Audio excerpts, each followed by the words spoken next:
Ada yang menanyakan kepada kami tentang pernyataan yang ada di video ini, apakah benar hadis tersebut adalah hadis palsu yang tidak bisa diterima? Nah, jadi ada salah satu hadis populer nih yang sering dikutip ketika memperingati hari Isra Mi'raj, yaitu hadis tentang kebanyakan penduduk neraka adalah perempuan.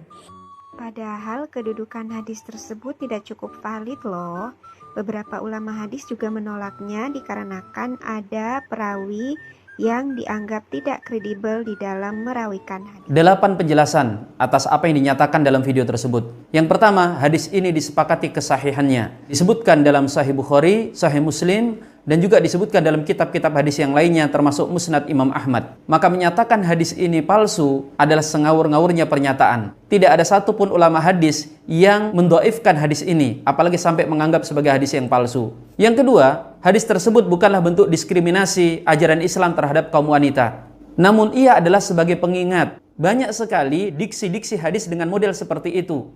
Misalnya ketika Rasul SAW mengingatkan orang-orang kaya untuk berhati-hati dengan amanah harta, maka dikatakan bahwa orang-orang kaya akan mengalami hisab yang sangat lama di akhirat. Sebaliknya kepada orang-orang miskin, juga ada hadis yang mengingatkan bahwa kemiskinan itu bisa mendekatkan kepada kekafiran. Maka memaknai dengan serampangan berarti hadis itu celaan kepada kaum wanita karena dianggap banyak masuk neraka. Hadis yang lainnya juga bisa dimaknai seperti itu. Berarti jadi orang kaya itu tidak baik, jadi orang miskin tidak baik. Yang ketiga, dalam Islam itu kita tidak bisa mengambil sebuah kesimpulan atas sebuah hadis tanpa melihat hadis-hadis yang lainnya. Dan itu sudah sangat mafhum, bukan hanya di kalangan orang-orang berilmu, tetapi juga orang awam. Karena hadis itu kadang berbicara tentang satu sisi yang perlu dikompromikan dengan hadis-hadis yang berbicara dari sisi yang lainnya. Karena kalau tidak, akan dipahami secara keliru. Demikian juga dengan hadis tersebut. Maka ketika menyebutkan tentang kaum wanita yang banyak masuk neraka, yang seakan-akan ini bentuk perendahan dan pelecehan kepada kaum wanita, kita harus ingat ada hadis-hadis sebaliknya yang menyebutkan kedudukan wanita yang begitu mulia. Misalnya hadis yang sangat terkenal yang menyebutkan bahwa surga itu berada di telapak kaki ibu.